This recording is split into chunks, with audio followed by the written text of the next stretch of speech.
Hari ini saudara bisa ada datang dan beribadah kepada Tuhan. Itu karena Tuhan telah mencari Bapak Ibu dan kemudian membawa Bapak Ibu pulang kepadanya, diselamatkan, bertobat dari cara hidup. Itu bukan dengan cara yang gampang.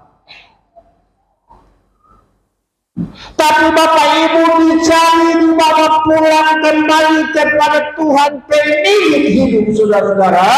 Itu dicari dan diselamatkan, itu bukan ditebus dengan bayar pakai doi, bukan.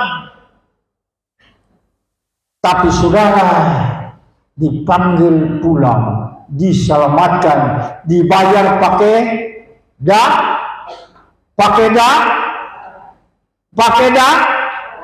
darah. Saudara ada saat ini bisa beribadah kepada Tuhan itu karena sudah Tuhan cari saudara.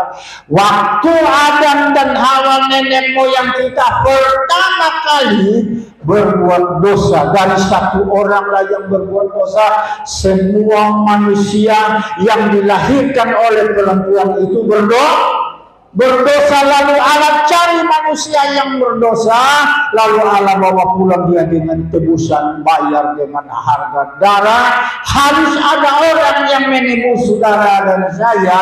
Yesus Kristus relakan dirinya mati di kayu kuduk, disalibkan, mati dan bangkit, dan kemudian menyelamatkan saudara dan saya. Dan karena itu hari ini pantaslah saudara dan saya mencari itu karena Tuhan sudah lebih dulu mencari kita, menyelamatkan kita. Masakan orang telah tebus kita dari utang kita, orang sudah bebaskan kita dari kita pembawa utang dari orang lain bisa bayar jadi korban. Masakan kita lupa itu? Dan memang manusia ini perlu diingatkan karena manusia ini sifatnya perlu orang baru bayar dia tadi pagi sah. Dia balik disuruh Pak orang baik.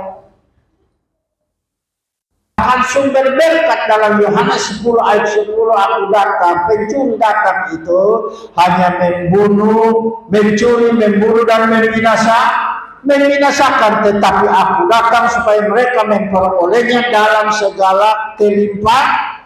Namun manusia ini sering salah mencari. Untuk mencari berkat dia mesti datang ke kuburan orang mati, orang kubur orang mati. Hari ketiga dia datang, katanya hari ketiga ini sakral dan dia akan bertemu dengan orang mati, dan orang mati memberi petunjuk kepada dia. Dan kalau saudara datang ke kuburan, ada satu kuburan di mana itu di Libang, itu kuburan mewah semua. Itu memang betul, ada orang taruh makanan di atas itu kuburan mewah, tapi perbuatannya salah. Ada orang datang ke kuburan, ada orang datang ke gua, ada orang datang ke gunung, ada orang datang ke pohon rindang, bahkan ada orang datang kepada dukun yang disebut dengan dukun paling hebat. Dukun itu luar biasa, dia lihat orang punya masalah, dia tahu dan lain sebagainya. Bahkan mereka berkata bahwa dukun ini sakti. Tapi hari ini dengar, Tuhan Yesus lebih sakti dari semuanya. Karena dia yang mencukupi setiap keperluan dari manusia. Karena itu carilah Tuhan dengan sungguh-sungguh. Hal yang pertama merupakan pertanyaan, mengapa kita harus mencari Tuhan dengan sungguh-sungguh? Maka jawaban yang pertama, karena waktu dan kesempatan kita Tuhanlah yang menentukan. Waktu dan kesempatan manusia itu Tuhanlah yang menentukan. Pengkhotbah pasal 3 ayat yang pertama, segala sesuatu yang ada di bumi ini diatur oleh Tuhan. Segala sesuatu yang ada termasuk manusia itu ada waktu. Mohon maaf, kalau tidak ada waktu, maka kaum perempuan dia akan beranak terus. Karena ada waktu, maka manusia itu dia melahirkan, dia mengandung dan melahirkan itu harus ada waktu. Berapa waktu biasanya orang hamil? 3 bulan, sekian hari, dan kemudian dia beranak itu sesuai dengan waktu. Sesuai dengan waktu. Kalau kita tahu bahwa kita harus cari Tuhan karena waktu dan kesempatan itu Tuhan yang memberikan, maka tidak boleh main-main dengan Tuhan. Kalau cari Tuhan, cari Tuhan. Jadi prinsip, kalau Tuhan. Seperti pendahuluan tadi, kenapa kita mesti cari Tuhan? Karena Tuhan lebih dulu mencari kita. Bukan saja dia cari kita, ketemu dia, bukan mencari, menemukan dan membawa kembali. Lalu kemudian manusia itu diberi kuasa karena dia percaya. Maka seberapa banyak orang yang percaya kepada Kristus diberinya kuasa. Bukan saja diberi kuasa, diselamatkan.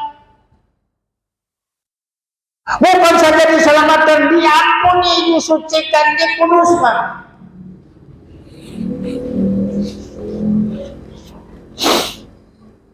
Karena itu segala kita sadar bahwa segala sesuatu itu ada waktunya, maka kita tidak boleh main-main dengan Tuhan. Mungkin sekarang waktu kita ini baik, tapi kita tidak mungkin besok kita waktu baik. Kita tidak akan bisa pastikan begitu. Tahun depan kita baik, bulan depan kita tidak bisa pastikan karena Tuhan yang menentukan waktu bagi apapun yang ada di bawah kolong langit. Untuk segala sesuatu ada masanya, untuk apapun di bawah langit ada waktu.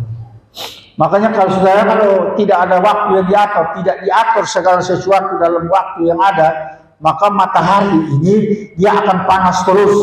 Tidak ada malam, siang terus. Nah, kalau siang terus, sekarang belum Oktober saja, panasnya itu sudah lebih 37 derajat sampai 38 derajat. Bayangkan saja panasnya.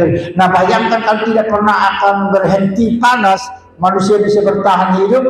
Manusia tidak bisa bertahan hidup. Manusia akan dengan sungguh-sungguh. Yang kedua, karena kita tidak mengetahui waktu dan masa kehidupan kita. Karena kita tidak mengetahui waktu dan masa kehidupan kita, kita sudah tahu kapan kita mati. Kita juga sudah tahu kapan kita dikuburkan. Kita juga tidak tahu kapan ibadah syukuran waktu kita mati. Kita kan sudah tidak tahu. Makanya kita perlu cari Tuhan, karena hanya Tuhanlah yang menentukan segala sesuatu, termasuk umur manusia 70 sampai 80.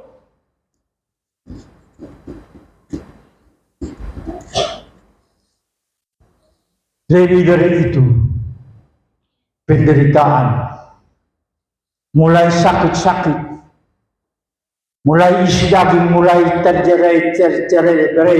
cerai-berai.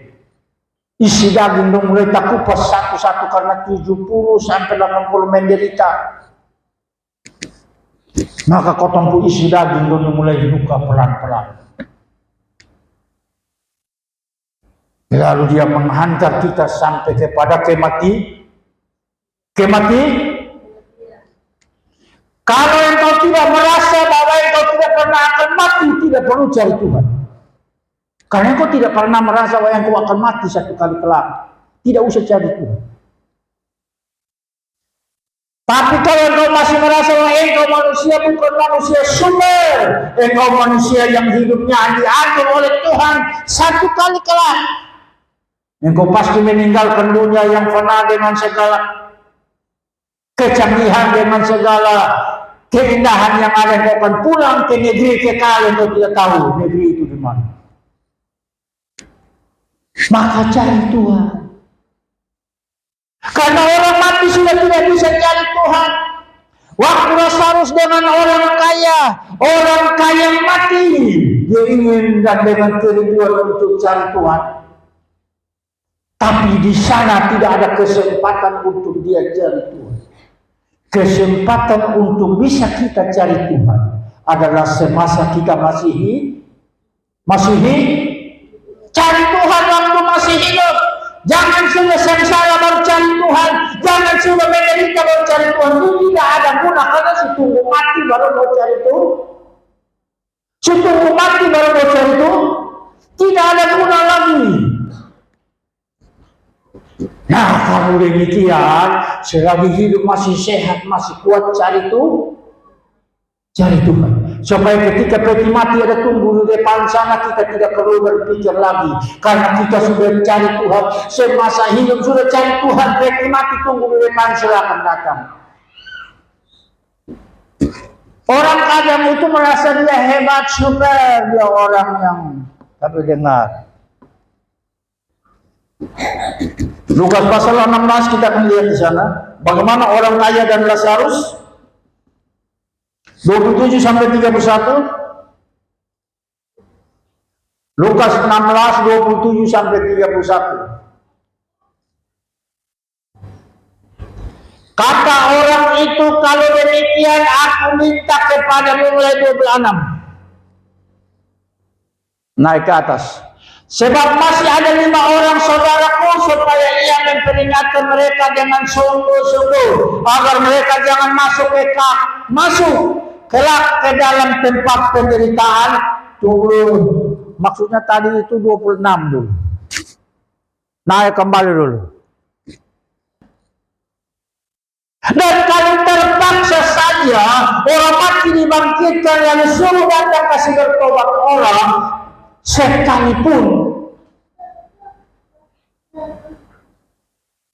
mereka tidak akan mau bertobat, maka samanya hal dengan kita sekarang. Hamba-hamba Tuhan sudah menyampaikan firman. Hamba-hamba Tuhan sudah menyampaikan pesan Tuhan tentang hidup ini.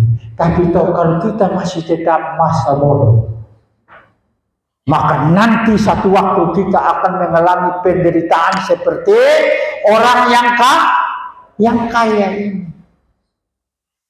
Bung Muslar berkata, kau itu orang kaya, kan saya ini kan bukan orang yang kaya sama dengan dia. Dengar, engkau dan saya adalah orang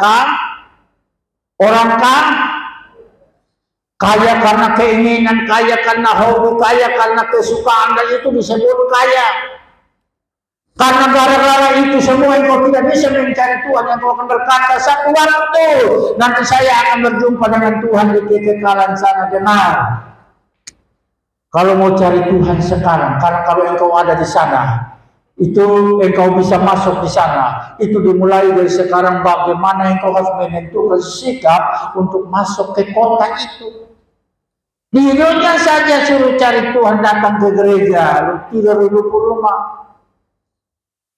Suruh datang ke gereja, katanya ini babi belum terlepas, masih urus babi, urus anak, urus dengar, satu waktu akan menyesal.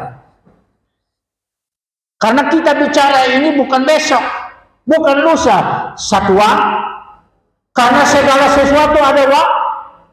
Oke, tidak apa-apa. Kalau lu bilang besok, baik. Kalau besok lu sehat. Tapi kalau besok lu real estate, napas pendek panjang, siapa yang menyesal? Kalau kita berkata, hei orang kaya yang bodoh, kalau malam ini nyawamu kuambil, apakah yang kau siapkan semua itu untuk siapa? Karena waktu dan kesempatan kita tidak tahu kapan kita mati, kapan kita sakit, kapan kita menderita, kapan kita susah, maka cari Tuhan. Supaya pada saat kita mengalami hal-hal sedemikian rupa, Tuhan datang dan menemuki kita, karena Tuhan ingat, oh dia hambaku, dia setia kepadaku, sekarang dia dalam keadaan sakit, aku datang menengok dia. Kan mesti begitu. Karena dia Tuhan, dia Allah, dia sahabat dekat kita. Kalau seorang sahabat, dia mendengar bahwa ada sahabatnya yang sakit besar, sakit keras, pasti dia atur waktu untuk datang. Ambil contoh, Maria dan Marta punya saudara laki-laki namanya Salus. Sarus sakit berat menuju kepada kematian. Kamu datang kepada Yesus. Bukankah sahabatmu nama Sarus ada sakit keras?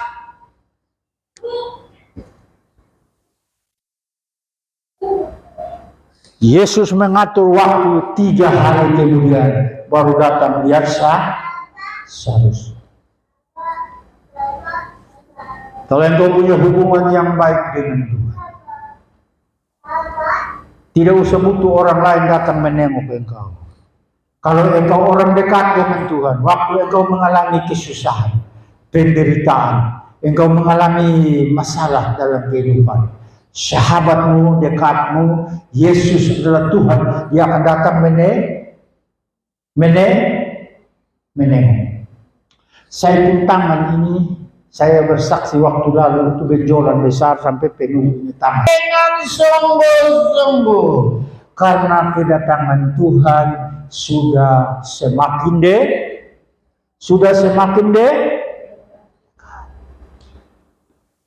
Ada orang WA kiri kanan muka dan belakang. NTT akan diguyur gempa 9, sekian. Tapi sebelumnya ada gempa di berbagai tempat. Ada peperangan Israel sekarang belum berhenti dalam peperangan. Kemudian itu negara-negara lain lagi berpeperangan, dan kiri kanan Alkitab berkata sebelum Yesus datang didahulukan dengan tanda. Tetapi tanda itu akan terjadi atau sebelum terjadi Tuhan memberitahukan kepada hamba-hamba. Untuk apa kami hamba-hamba Tuhan, kitanya hamba Tuhan, lalu Tuhan mau bikin apa dia tidak kasih tahu. Tuhan itu menghargai hak asasi hamba-hamba. Coba saya kasih tahu.